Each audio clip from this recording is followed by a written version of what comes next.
Chọn áo mũ á, con trẻ á.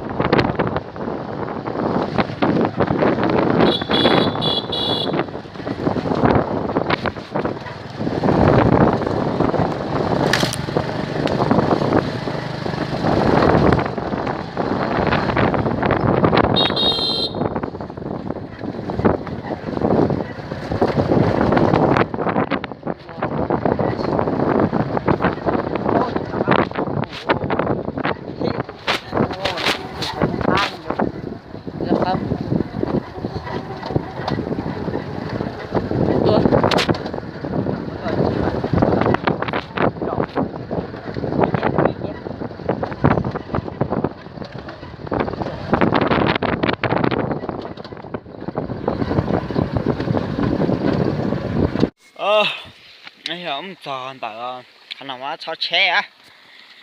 Em mù này. Mù á. Áo mù là món này.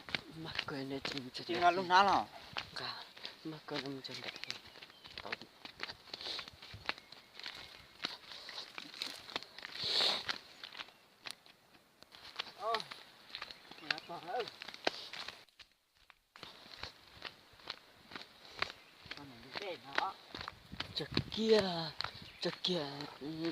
Chắc kia bắt chữ.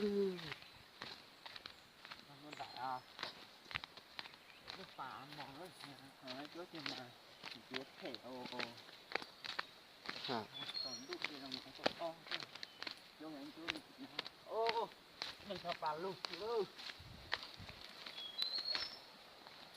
Bà lù. Lấy cái tuổi rồi, lấy chữ hư.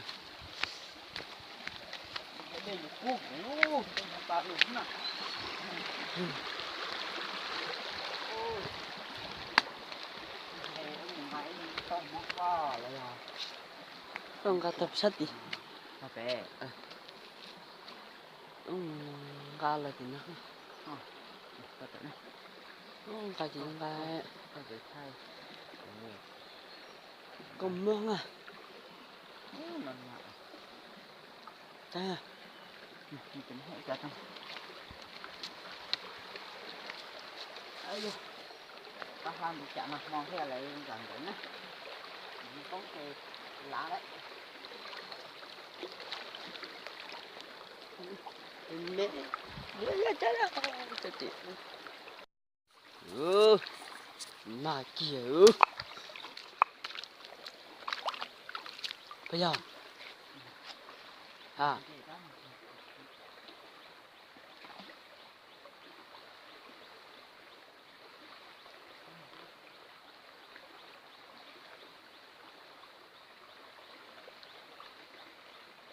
Tôi à.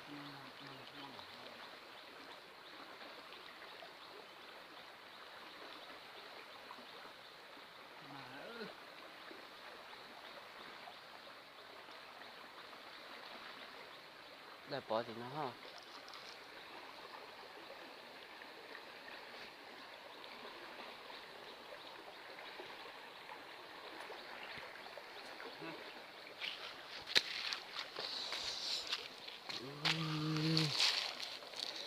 Lo cứ lo đi tiêu.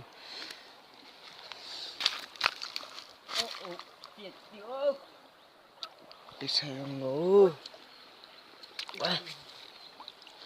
Rừng nữa. Cái xe đê mà tí luôn nó rồi gì mà ít xí đâu.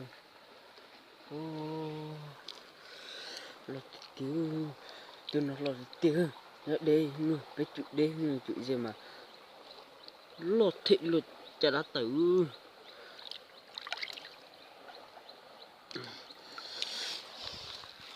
Lo thịt tiêu. Lo thịt tiêu.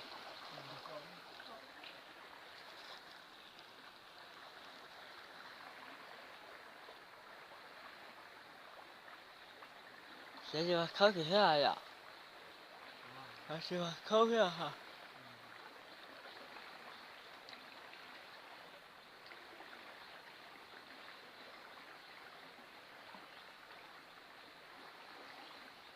Tôi phía thì nè.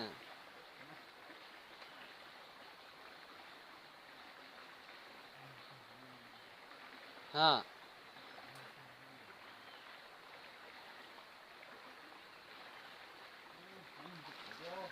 hả lo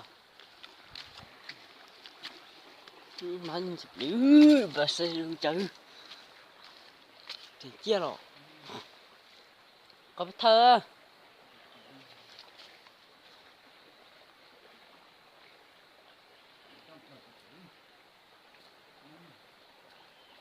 ha đây là chứ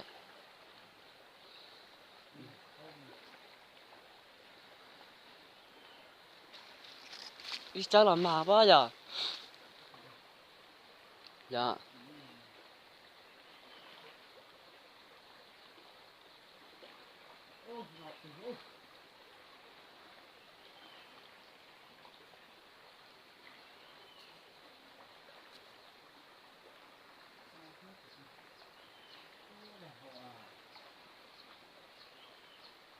có khởi với đây rồi không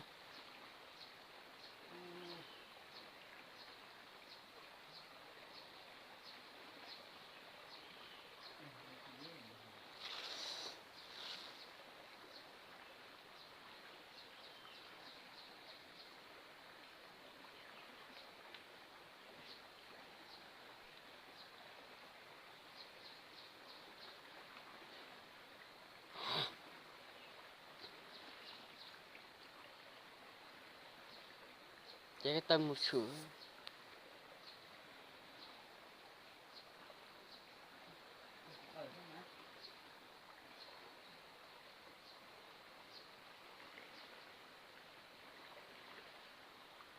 chỉ mà là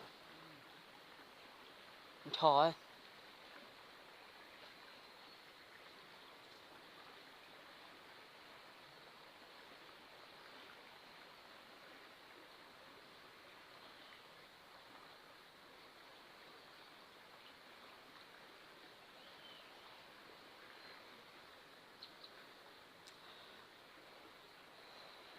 mà khó thì rồi đến lọt thì đi đó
mà sắp tí ha cũng mang cái chân nó lóng à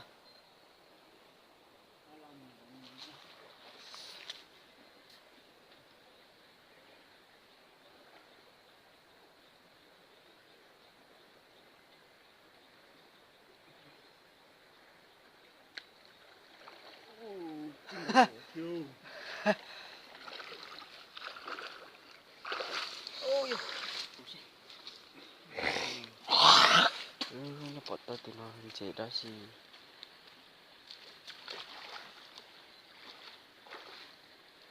chưa từ nó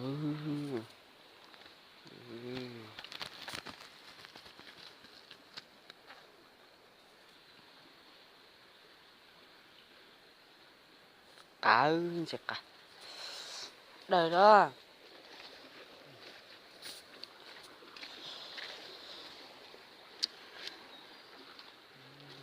sẽ cả để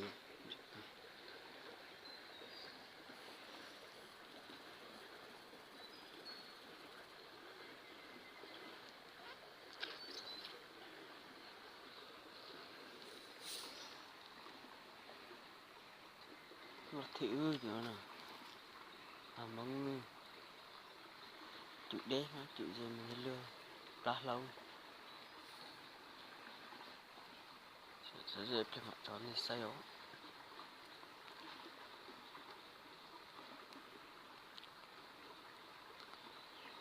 tôi lên chơi hết rồi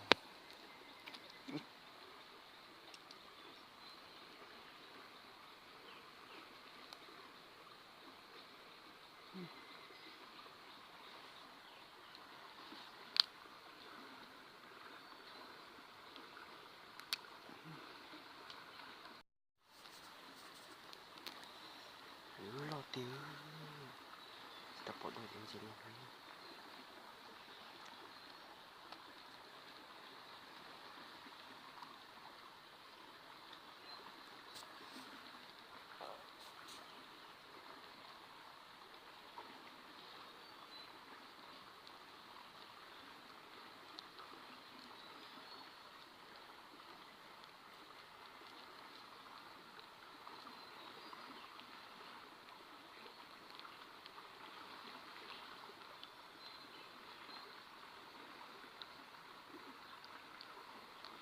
Đâu nữa. mất đâu kìa Đâu thôi. Đi tìm nó. không biết nữa À. tỏ nè sư cho nó mấy mỏ tỏ nè lúc nọ xứ này nhìn dẹp đấy nhìn dẹp bóng mà lo nhìn cho các bạn hả đá lo kìa ôi giời Họ lúc món nói chị đẹp tạ chứ nói nè kìa. Ta chỉ lo mà đâu. Ai da.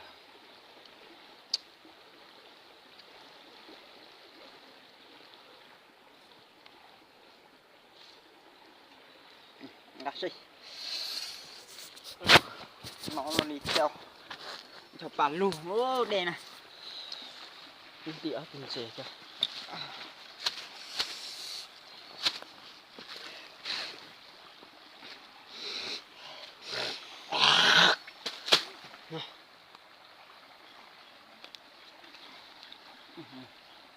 Đó, tụi nó mà rung nóc của hả tụi nó nè. Tụi nó mà rung nóc của. tiền có quả Luôn. Nhìn nó này. Chế xin thật đấy. Dùng chế mà đã đen gì đâu.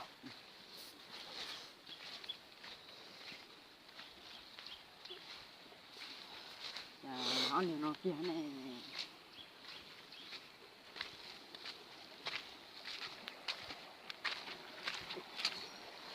Nó đó, mà không một chỗ đùa xí.